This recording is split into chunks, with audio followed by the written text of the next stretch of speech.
Welcome, everyone, to this episode of Office Hours. I'm Stuart Newsom, your host, and today we're diving into the topic of AI agents and their role in healthcare automation. Now, AI agents are more than just automation. They bring intelligence to workflows, helping healthcare organizations optimize RCM, reduce administrative burdens, and improve financial outcomes. But what exactly makes an AI agent different from traditional automation? And how can they be effectively integrated into healthcare operations? Well, that's what we're here to explore today. And joining me in that discussion is Navaneeth Nair, Chief Product Officer at Infinx. And Navaneeth has been at the forefront of AI-driven innovation in healthcare, helping providers leverage automation and intelligence to drive efficiency and improve outcomes. So Navaneeth, as always, welcome to Office Hours. It's always great to hear from you. How you doing today? I'm good, Stuart. Great to be here. And again, as you mentioned, it's a great time to be alive and building in healthcare. Yes. So really happy to talk about the topic and kind of all the progress that's happening both with Infinix and in the industry. That's awesome. That's awesome. Yes. I can't wait. I'm all kind of geeked up about this. But at any rate, before we dive in, a little housekeeping. We want to remind everyone that we'll have a Q&A session toward the end of our discussion. So feel free to submit your questions, and we'll try to get to them as many as possible.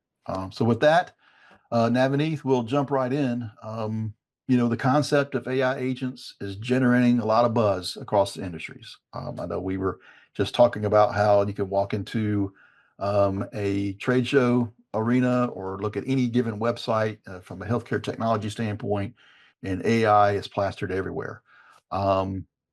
This is this really truly a new innovation, or is it more than just repurposing existing capabilities with new terminology? And with that, why do you think AI agents are gaining so much attention right now? Yeah, I think that's a great question. And I've been on some panels, and I'll be honest, I've heard a lot of healthcare providers and leaders actually express a certain amount of skepticism toward, as your question seems to be laced with skepticism about whether this is just kind of new wine in old bottle, right? Kind of set up, right? And what I have to say is that uh, some of this, in terms of capabilities, have existed, right? So we have for the longest period, for the last, let's say, 5 to 10 years, we have talked about having the ability to do machine learning. And right at Infinix, we have been at the forefront of doing machine learning, uh, predictive algorithms, things of that nature that essentially are part of the revenue cycle process, like we do in AR and others. At Infinix, we have also been at kind of at the forefront of actually doing automation, right? Which is essentially what was the case when people talked about a lot of capabilities within RCM. It was all about automation, and our automation usually meant being able to do a repetitive task uh, and eliminate human effort to do that repetitive task, as long as the task was very concrete. You knew exactly what the input was, what the output was. It was very easy. So some of these capabilities have existed. So, and then the whole notion of deep learning, which essentially is what generative AI builds on, has been around for some time. But what is really actually causing the new inflection is essentially that we are now able to combine some of these technologies, right? So now let's talk about AI agents in particular. Rick, what is it that we are seeing? We are seeing that in the past, whenever we looked at tasks, we looked at tasks as simple or complex. If it is simple task, then we were immediately drawn towards, oh, can we do some RPA or some automation or some mechanism to it? But the moment tasks were slightly complex, we would come to the conclusion that no, we need still people to do this, and we need to hand off workflow, all that good stuff. But what we're seeing is that with the ability of machine learning improvement to do reasoning, and we hear the term reasoning a lot in the conversations, it has become very much a capability that we can actually have, uh, I would say, a machine agent or an AI agent actually perceive information similar to humans and do the task like a human would have done without explicitly programming every instruction into it. In the past, if you wanted to do something like that, you would program every instruction into the process. But now you can actually start doing that without programming every instruction. Those of you who have used ChatGPT or other forms, you know that you don't have to tell it everything, but it still can perceive information based on the data that's available to us, right? So I would say that's a completely breakthrough capability, right? So now when you combine that with your ability to execute a task, whether that is kind of get a get a pair response and look at the response and make sense of it, or send a request to a pair, or create a claim, whatever it is. Now you can see that these agents can actually be a significant step forward, right? So Mhm. as much as all the individual ingredients have been around for some time, what is really new is our ability to kind of put these all together to do use cases that in the past we did not even think were feasible, just from a machine perspective. Mhm. So in that sense, I would say the buzz is worthwhile, right? Again, it all comes down to execution and being able to solve a very focused problem within revenue cycle and a use case, and I'll talk about some of them.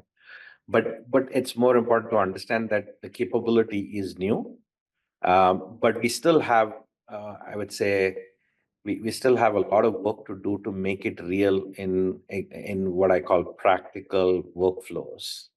And that lift is not small. So as much as I am optimistic about the capability, I also remind myself that there is a grind ahead of us to make this real and valuable in terms of outcome for our customers.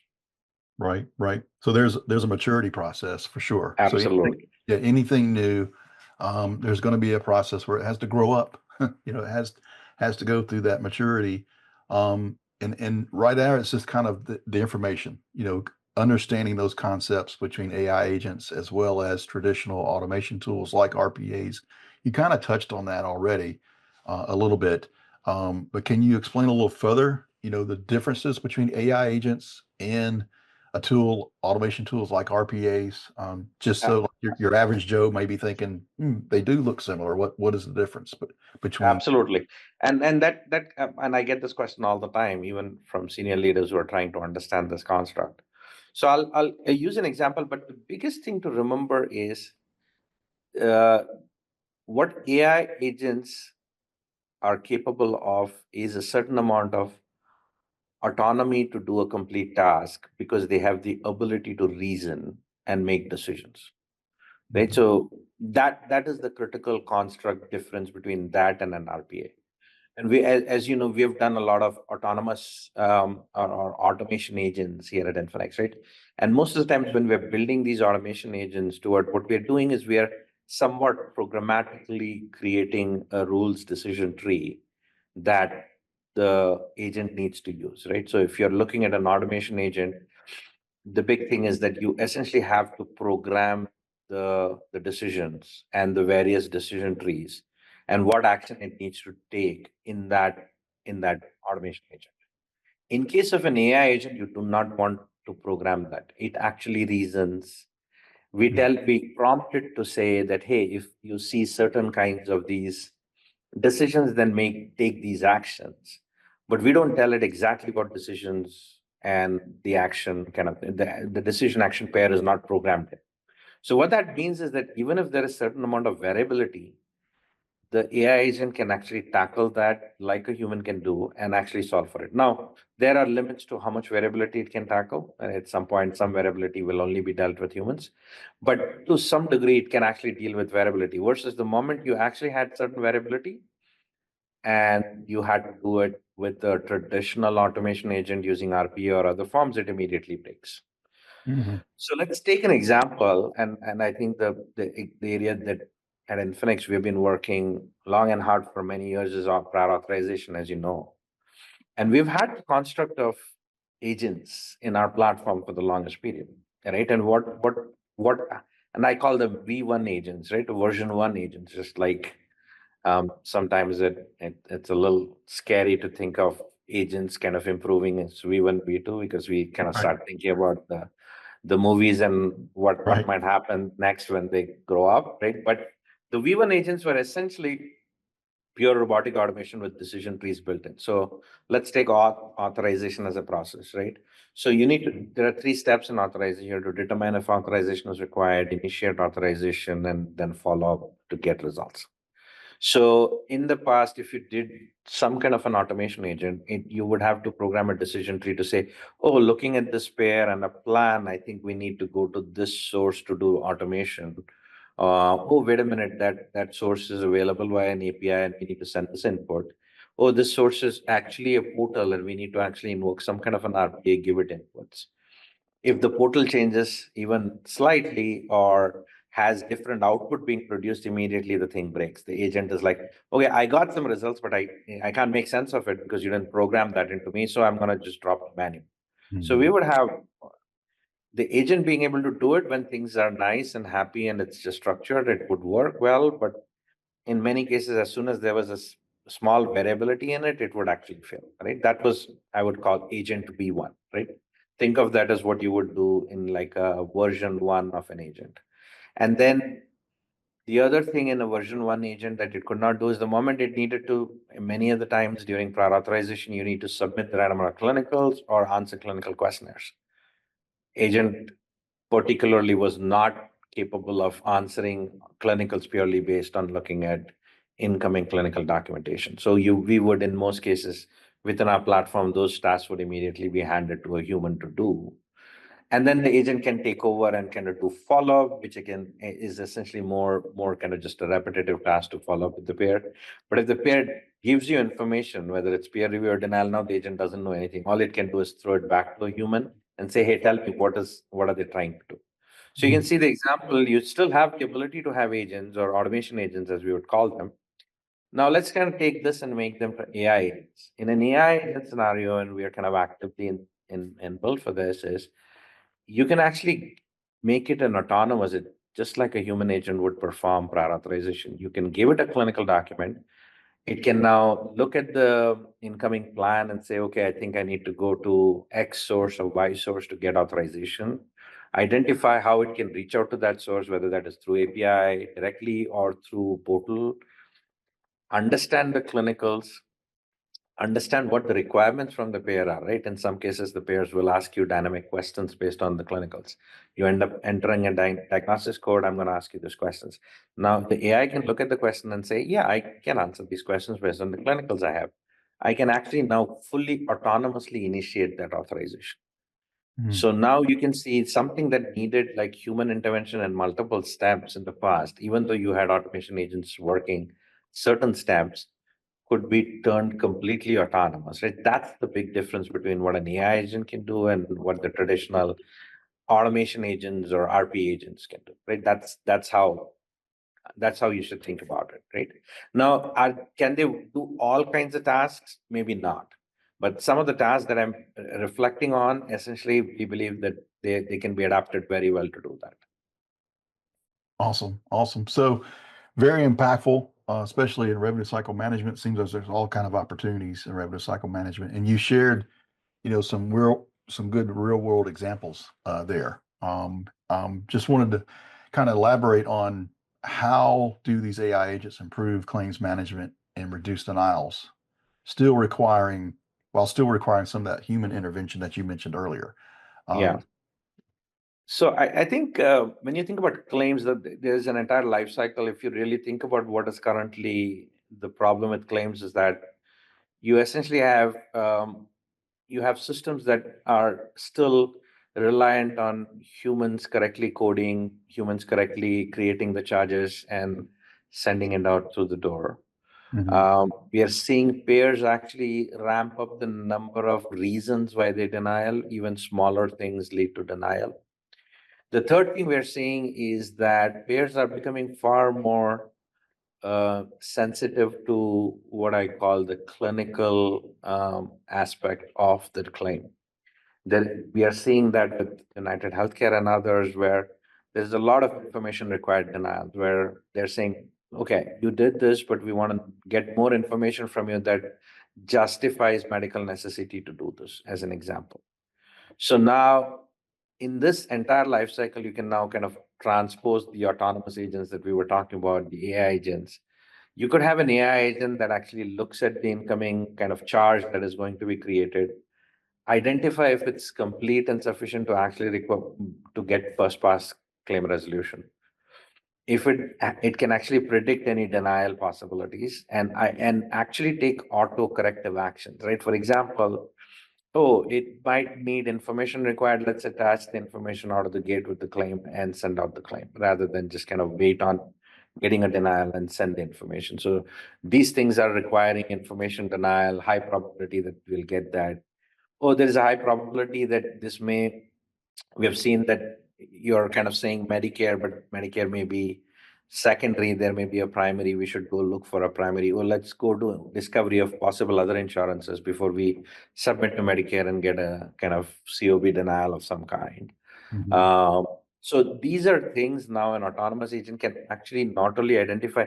So in the past, we would do predictive models that would actually identify them, but identifying was only one piece. Now you still had to give it to a person. That person had to go look at the claim, identify if there's a way to fix it, and then reprocess it. Now you could think of a denial management or a claim submission AI agent that actually does this real time, actually performs the corrections and then sends out the claims, Mm. further increasing your first pass resolution and having less denial in AR in the backend, right? That's an example of something that can happen from a claim management perspective. Now, going back to AR, right? AR is another place where we're still seeing, despite all that, you'd still see a whole bunch of AR because there's a lot of denials that are happening. Denial rates have gone up by 40% in the last year or two. So as your AR grows, now you can actually have an AR agent that essentially can identify the priority and the dollar value of a claim, right? Today, most of the time, an AR agents essentially look at the gross charges associated to that claim and say, oh, there's a $5,000 claim, I should work on it. But an AI could be smarter. It could actually predict actual recovery of that claim and say, hey, I believe this is a $5,000 claim, but we've in the past never recovered $5,000 for it. Or in many cases, even if you actually go after this denial, you're not going to get much value out of it. So I have not prioritized. Let me work on something else, right? So it can be smarter about it Mhm. and then actually identify what is necessary. Should I rebuild? Should I ask for recoding? Or should I create an appeal and actually automatically create the appeal based on the template for Aetna or Cigna or United and push it out the door? So you can understand how an AR could be really smart about it. Now, a lot of AR is also unresponsive, where you're essentially waiting on the payer to tell you whether something has happened or not, or in some scenarios, they've done something, but you still don't have the remit, so you don't know whether it's processed. And people still follow up on these claims and try to find the answers. You could have a claim follow-up agent that actually does this, Mhm. which we've been doing a lot of work on, where you can actually get out, find the results, and not drop any of that to human intervention. And automated claim status agent could actually take care of all your unresponded, no response ARs, then work it and take 30 to 40% of your volume and have just AI agents work it. So there is some very, I would say, promising areas within kind of the whole claim life cycle, denial and AR that at Infinx we are working on. We believe others are working on that essentially will yield value. Yeah, that's awesome. And it's so much potential there. And even not just potential, but some is a reality even today, Yeah, as we speak. So this is not a futuristic thing. This is stuff that's happening now. And when I hear you speak about that, the one thing that comes to mind, at least in my experience, in all my years in RCM, one of the biggest challenges has been organizations working out of silos. So I can see how AI agents can actually assist in breaking down those silos, where that communication goes across different variables of from early cycle, mid cycle to late cycle revenue cycle, management issues, from denied claims to denial prevention, from prior authorizations and to needing the clinicals, and kind of where the data needs to come from the provider or from the payer to the coder to the biller. So I can see a lot of remedies and applications even in that, making it a more cohesive unity within the organization. Um, just my food for thought there. Um, absolutely. so some of the biggest challenges, I know organizations always are facing challenges. Now this is one more thing. Seems like one more wrinkle that they have to now implement AI agents. And so how can they overcome those challenges? and what should they be looking at when they're faced with, hey, I gotta build some automation, or I gotta build an agent. I'm unique to everyone else. What's that process look like? Yeah, I think the biggest thing to remember is that um, I think it's as much as it's an opportunity to lay out these agents, there are some kind of fairly large barriers that I think organizations have to think about. I think the first is just kind of existing systems. All the existing systems, including the best EMRs out there today in the market, they were all conceived in the early 2000s, so to speak, and they're essentially books of records, mostly with a database underneath and some kind of a human related workflow on top of it in terms of screens, right? If you think about most of these systems, they're really not built for AI agents to actually interact very well and work with. So that's an immediate challenge, right? You have to kind of be able to solve for the fact that even if you can build these agents, how do they work seamlessly with your existing systems, right? Interoperability has to be like a critical thing that you have to kind of evaluate. That's why at Infinix, we actually we have our AI agents deployed on our platform because we can control the interoperability. And so what we do is we actually integrate with the PM systems or the EMRs through traditional forms, HL7, FHIR, and others. So we can bidirectionally integrate and kind of update those systems because they are books of record, final source of truth. But the work can happen on a separate platform that's kind of AI ready, AI built, right? That's essentially how we think about it. So that's kind of one area to think about, which is kind of this interoperability with your existing systems. Second is you have to remember, if you want high degree of precision, and we value that, that's one of the other challenges is going to be some of these things can make mistakes, right? And the question is, what is our tolerance for mistake and what kind of process are we dealing with? Hmm. So we have to be clear that we have a process to check the quality of these things, have a proper, I call it like a support system or a support team that's constantly monitoring, giving feedback and improving these systems. These systems are not like traditional IT systems where you build it and it just works the way you've defined it. They change over time. I mean, the more data they get, they change their responses. The newer models come in, the responses change. So you have to constantly be evaluating quality of what you're doing. You have to be evaluating the quality of the data that you use to actually make it better or fine tune it in many cases. The other one that we actually even see it within Infinix is change management and adoption. Because suddenly we are going to have a workplace where we have people and AI agents who have to work together harmoniously. And it's not going to be easy out of the gate because you will always find teams that say, oh, it doesn't do it as well as I do, or I think I can get there faster. I don't know why it is taking this amount of time. Hmm. So you will always have what I call detractors who complain about their cheese being moved Right. around.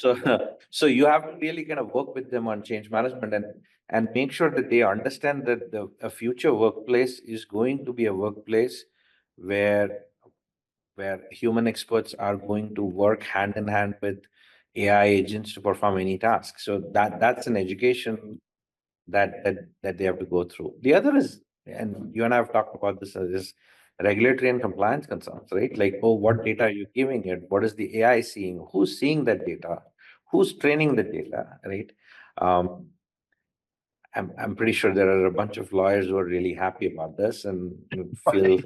feel that this is going to increase their business. But Mhm. at the same time, as much as we want to make this progress, it'll have to go through the right kind of evaluation to ensure that it meets regulations. We are in a highly regulated industry. So having the ability to have some amount of explainability of why it did what it did is going to be important. And more importantly, the human oversight and quality thing I talked about earlier is going to be really important because somebody has to be accountable for these agents. You will still need a supervisor or a supervisory team that still is responsible for these AI agents, so to speak. Mhm. And then the last thing is like most organizations, they have to struggle with kind of making ROIs, right? So they can't, most of the CFOs and even for large organizations that I've talked to, really don't have like time to just experiment, right? There is so much going on in their world. They're under pressure from kind of payers and Medicare and others in terms of reimbursement. So they want to see value quickly. So the question is, how do you deploy use cases where an AI agent immediately starts seeing value, right? So the question is, are you spending time investing to build one as a science experiment, or are you working with a partner that essentially has proven it and can actually bring value to you as quickly as Mhm. possible, right? Those are the big things I would say that organizations have to think about as far as I would say implementing these AI. Sure, sure. They got to roll their sleeves up and get started. So looking ahead, it's always looking into the crystal ball, so to speak. What advancements do you see in AI technology, that we will further transform revenue cycle management over the next 5 years or so? It just when you think, oh, this has got to be it, there's always more, right? Yeah, I mean, I believe we're just getting started, to be honest, Stuart. I think I was talking about autonomy to some degree. I expect more and more complex tasks to be fully autonomous, right? As you saw from some of the recent buzz around DeepSeek, which we heard came from China, but at the same time, there was a new model released by OpenAI called O3, which essentially can perform reasoning. So it can actually do step-by-step reasoning of tasks. So we're going one step further than just kind of being able to reason on simple tasks. We may be able to reason on very complex tasks and make judgments and plan executions. So I expect certain tasks that we're considering too complex today to continue to come under the realm of AI agents in some shape or form. The other thing is today we talk about like agent collaboration with humans. I think pretty soon we'll be talking about multi-agent collaboration among each other, where one agent is collaborating with another agent in terms of being able to do a task Mhm. or work in a process. So a process could be multiple agents doing different things, right? And agents, the way I kind of look at it is that eventually agents will have this concept of skills and competencies. So some agent might be very particular to saying, "Hey, I'm really good at doing claim denial remediation work for United Healthcare," versus I can do claim denial remediation. Period. Any payer I can deal with that because Mhm. I'm like a super expert across many of the payers, Right, right? right. So skills and competencies will be so we'll start seeing what I call multi-skilled agents that can actually do many things at the same time. The other big area is going to be conversational AI. I think it's already started, but we're seeing that many of the interactions today, we still have a lot of pick up the phone and call the payer, pick up the phone and call the patient provider.